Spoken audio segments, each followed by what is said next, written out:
All right, Robert, we are back with another monthly coaches education podcast. You're the featured coach. This actually kind of rounds out our 6 coaches, and then we'll start back in July with the rotation again. So right. you remember you drew the number 6. I did draw on number 6. So, okay, what are we going to talk about today? What have you been kind of thinking about? What do you want to share with the members? So I think my big thing was, it was really a tough category to try to think about what I wanted to talk about. After thinking long and hard, it made me realize maybe it wasn't so hard after all. And it's just thinking about me trying or attempting the 75 hard challenge. Which we actually talked a little bit about this with Brandon on his podcast, which was about the power of community and kind of doing things with other people. But can you kind of refresh people's mind of what 75 hard was, kind of how you decided to do it? Like, what is the framework of that? So the 75 hard is more of a, I don't know if I would necessarily say fitness or nutrition. I think it's more of a habit challenge, creating a healthy habit challenge. So for 75 consecutive days, you have to take a progress pic, drink a gallon of water a day, follow a nutrition plan, stay with it. So no eating out, no cheat meals, stick with that. Work out a minimum at least twice a day for 45 minutes. One workout's got to be outside, one workout inside. And the workouts can be, anything from stretching, yoga, things along those lines. And then reading a minimal of 10 pages in a book a day. So if you check all those boxes for 75 days, then you've completed it. You've completed it. Absolutely. And when were you going to, or I guess give me the background, like what led you to decide I want to do this? So my big thing is trying something new, always trying to figure out what I can do that's new and challenging for me. I know we put members through a lot as far as with 6-week challenge or pushing them to attempt new fitness goals. And so for me, it was more so of, let me try to do something for me, so that way it just shows members that I'm not just doing this, like when we push them, we're not just doing it for them. We're also doing it for ourselves to push ourselves. And then after seeing Rory McKernan do it on his and saw that he had great results, I was like, well, let me give it a shot. I want to see what I can do. And so that kind of motivated me to go towards that direction. Okay, so when did you start? I started April 4th? Okay. And we're in June. So I guess what are we, how are we going to educate the members today? What did you learn from that? So, for those that know me very well, which is mostly the 9:30 and noon class, they know that every Friday I, kind of disclose what I'm eating for that day. It's more of my cheat day or cheat meal.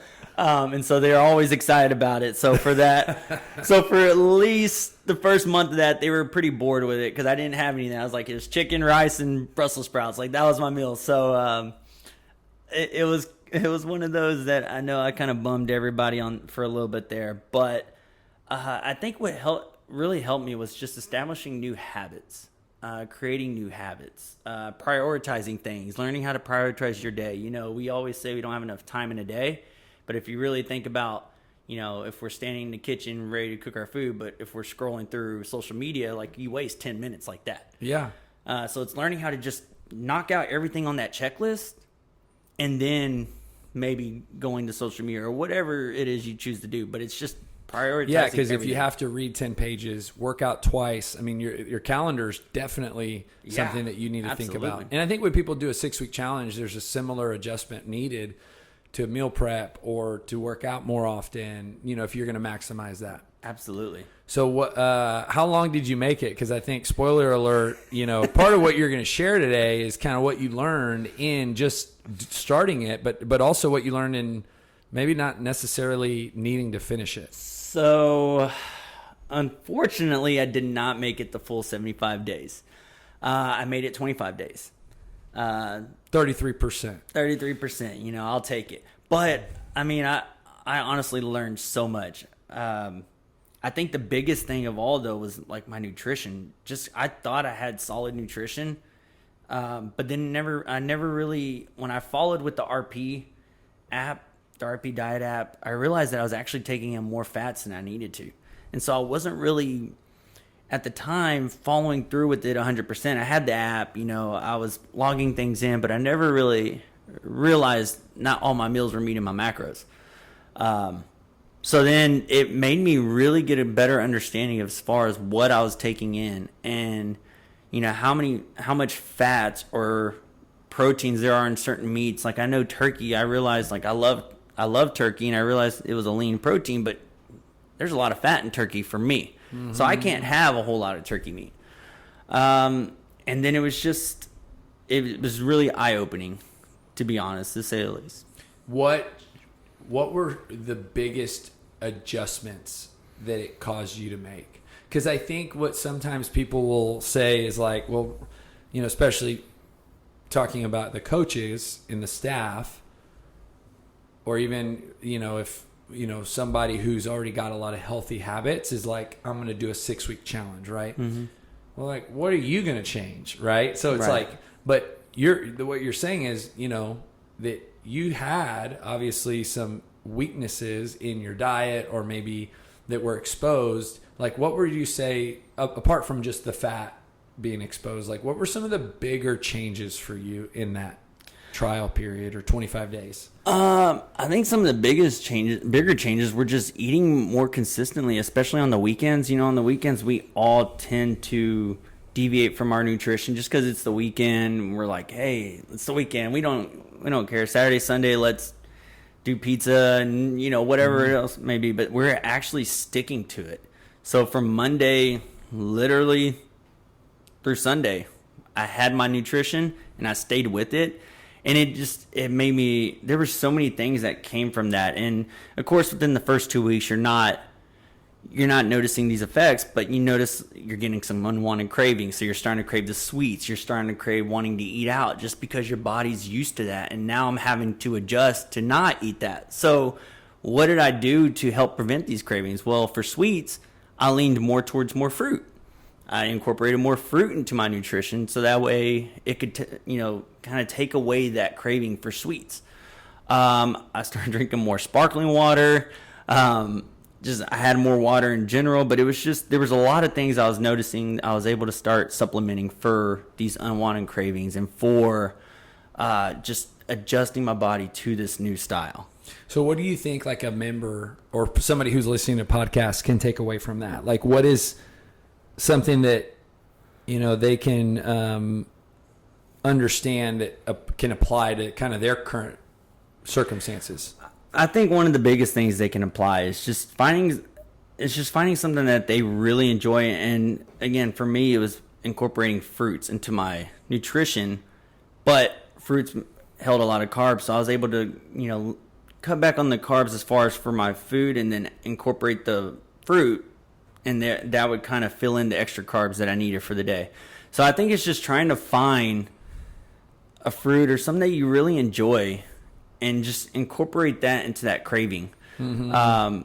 And I think it'll actually help and go a long way. And I never used to do that. Now, you had some pretty cool measurable data on your Whoop. I did. That, before you started 75 Hard, and this is,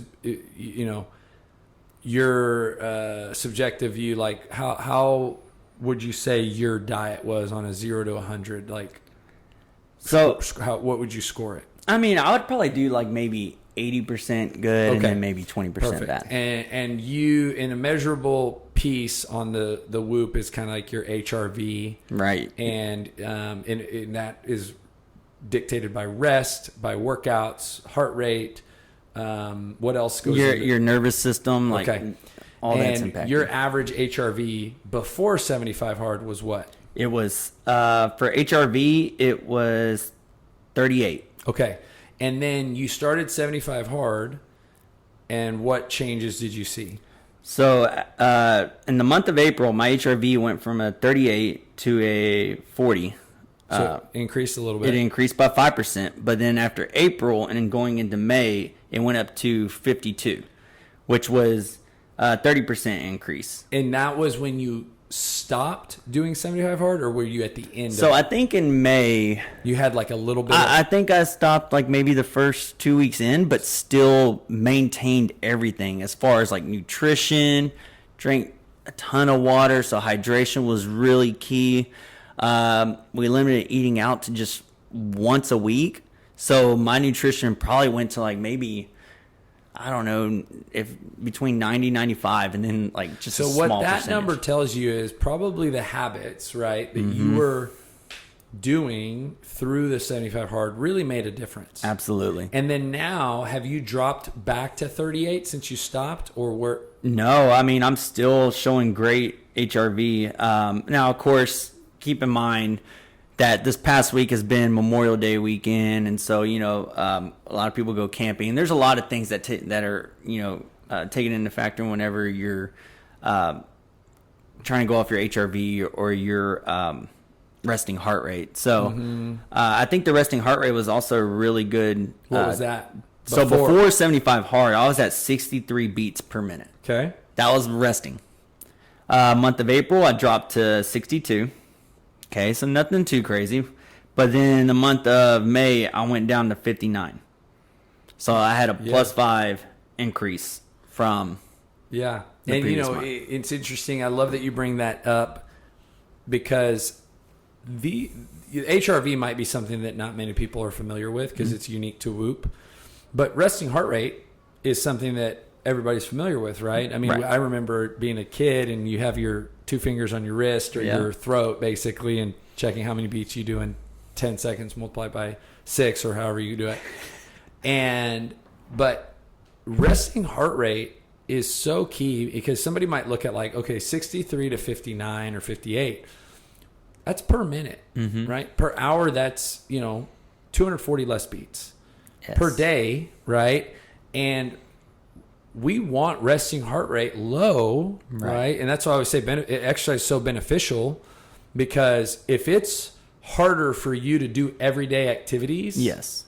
then your body's working harder, your heart's working harder, it's wearing you down long term, Absolutely. right? So for you to have a low resting heart rate is key. And diet obviously plays into factor, exercise plays into factor, and it's just neat that those factors or those data points, even for somebody who is healthy, changed for the positive. Oh, and absolutely. since you stopped 25 hard, has it maintained at 58, 59? So it has maintained. I think, and that's I think something that's motivated me to keep going because I've always heard that, you know, when you work out hard or you strain, your body goes through all this strain, it is going to have a typically higher heart rate. Just, you know, as far as recovery goes and trying to get back to its normal levels. Of course, certain things are going to go out of whack, but I think in doing so, and like you said, focusing on this nutrition, dialing in on your nutrition, dialing in on hydration, like all that played a huge role in keeping everything level, keeping everything right where it needs to be or at lower levels. And it's just amazing to see that. And I'm someone I love reading data. So seeing this, it kind of triggered something in my mind to just want to keep going. Yeah, it affirms you that what you're doing is working. Absolutely, yes. Okay, let's talk a little bit about I'm going to call it the non-data material, and I'm going to call it the psychology. I'm going to call it the mental state of, number one, you started something that you fully intended on doing, but you did not finish. Right. And you seem to be okay with that, right? It's Right. almost like I trained for a marathon, but I didn't do the marathon, right? Right. But how did that go for you? Like, just like, you know, and think about sometimes people starting a fitness journey and quitting or stopping, right? Yeah. And I just want you to speak to kind of how you handled that. So I think some of this ties into when I was, you know, in the Coast Guard. I learned some of the stuff I've learned over time, and some of it that's helped stay with me. I think it's just learning that it's not really failure exactly. Yeah, I didn't finish the 75 hard, but I didn't consider that a failure. I didn't consider me a quitter. It was just one of those that's like, I felt like it started pushing me to do something that I really didn't want to do. It was being forced to do something. When it comes to fitness and nutrition, as coaches, sometimes that's just calloused in our minds to work out and to eat right. But when you're being forced to do something, and even on days where you don't want to, which days you don't want to, they always say those are the best times to do something. But me personally, I don't think so. I think mentally being stable and recovery, I think is the biggest key to happiness. So just because I stopped, I didn't let that impact me overall as a person. I know that personally I may have let some people down, but at the same time, this is me, this is my body, and this is kind of my happiness. And if it's going to impact me, it's most likely going to impact everyone else, and I can't let that happen. So to not complete that 75 hard, I was okay with it. Like, there was no regret, there was no what ifs. It was one of those that maybe I'll come back to it, but for now I think this is a good stopping point, and it's just time to move on. And okay, so I'm going to tie this in because I think it'll play nicely to people listening who work out at the gym. So what I really think you did, Robert, because obviously your data and the proves this, and what I'm going to call is the following 30 plus days beyond day 33 or whatever day we're on now, right? Mm-hmm. What you did is you scaled the program to fit you.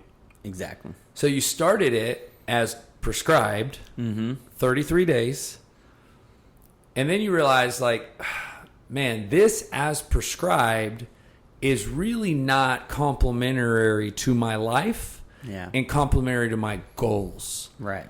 So I'm going to scale this and still make progress, but not do it as prescribed. And would that be accurate? That's because you're still on a version of it. Absolutely. Again, you've made changes, you've made adjustments, your data is showing that. And I think that is exactly what people need to do at the gym every day. Mm-hmm. Whether you are doing a CrossFit program and maybe the workouts, like doing them as RX, is not complementary to your life, and actually, something that you don't need to do. Maybe you need to scale those workouts, right? And kind of, a little plug for the shift in programming, giving people the opportunity to adjust maybe even movements or, the versions of the workouts that we program to better fit how they feel that day. Yes. And there's some days that I don't need to do that workout the way it is, and the downshift might be exactly what I need. Yeah. And the only reason I would do it as prescribed is my ego, that might not be the best thing for my body. Kind of going back and saying, like, the 75 hard, the only reason you maybe would have finished is your pride, and but might not be the best thing for you and those you love or people who are around, because you'd be grumpy and moody and who knows what else. Absolutely. And then, but it also applies to when people do a 6-week challenge, and I think that's the beauty of having a coach on a 6-week challenge, because what happens is you get the prescribed version, but then the coach scales it and adjusts it for you during that 6 weeks. Oh yeah. And what you did as a coach is kind of did that for yourself. Yeah, it's I think honestly you hit the nail on the head with that one. I adjusted the 75 hard to my standard. I adjusted it to me. You're right. I'm still drinking a gallon of water a day. I've incorporated more meditation now. I meditate at least 10 minutes a day every day. If I don't do it during the day, then I do it at night, right when I'm going to bed. I work out daily, but occasionally I do take that day off and I work on mobility. But it's something for me. This is for what fits me, my routine, my day, and it's not any added stress. I'm not stressing that I'm going to go have a cheat meal Friday evening or Saturday, because at the end of the day, I'm still going to eat great the rest of the day or whatever we have at home. So and it's sustainable. It's very sustainable. And one thing that, whether it's a 75 hard or, a 6-week challenge, and I've always said the 6-week challenge is great because it shows you what's capable and what's possible in 6 weeks, but the goal of the 6-week challenge, and we have a lot of people that continue with the continued nutrition coaching beyond the 6-week challenge, but it's to figure out, okay, we did this thing, now let's figure out what's sustainable, and that's kind of what you did on your own, right? That's exactly what I did. I think another thing is just also what I tell people about CrossFit is, For CrossFit, we look at longevity. We want to make sure we're moving the best we can for as long as we can and doing this as long as we can. I think yesterday when you're talking about like Rich Froning and some of these guys in the games right now that are hitting that, mid 30s or whatever, 40s, they're going to have to face that hard reality of maybe one day they can't do this. And eventually I'll face it too, and we're all going to face that. But for now, it's like I want to make sure long term I can do this for as long as possible. Mm-hmm. And if nutrition and all these adjustments is what's going to help me do this, then I'm going to keep doing it for as long as I can, because I want to make sure I take every day in this gym. I want to take it for granted. I want to be out there working out as hard as I can every single day, training and coaching members every single day for as long as I can. So all of this is one of those that I'm just, for my happiness and, it's knowing that it's not going to be a forever thing, I'm taking every bit of it for granted. So one of the final questions, how has this experience influenced the way you do personal training or even coaching? So it's just understanding, making it more relatable to what the person or members want, and trying to understand that being forced to do something against your will is not ever a fun task or a fun thing to do. So I try to make it more enjoyable, or try to, I am the coach and I am the trainer, but sometimes I'm like, well, what do you want to do?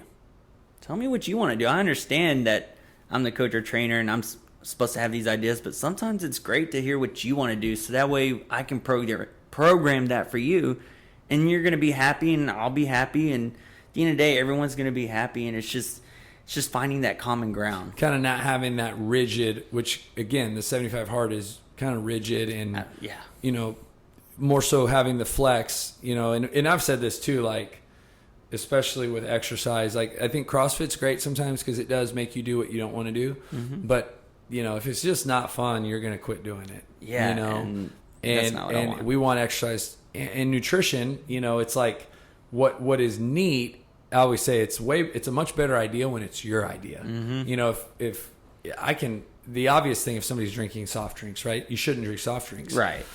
But if I can get them to scale back, or if I can have them, really mindful of that. Yeah.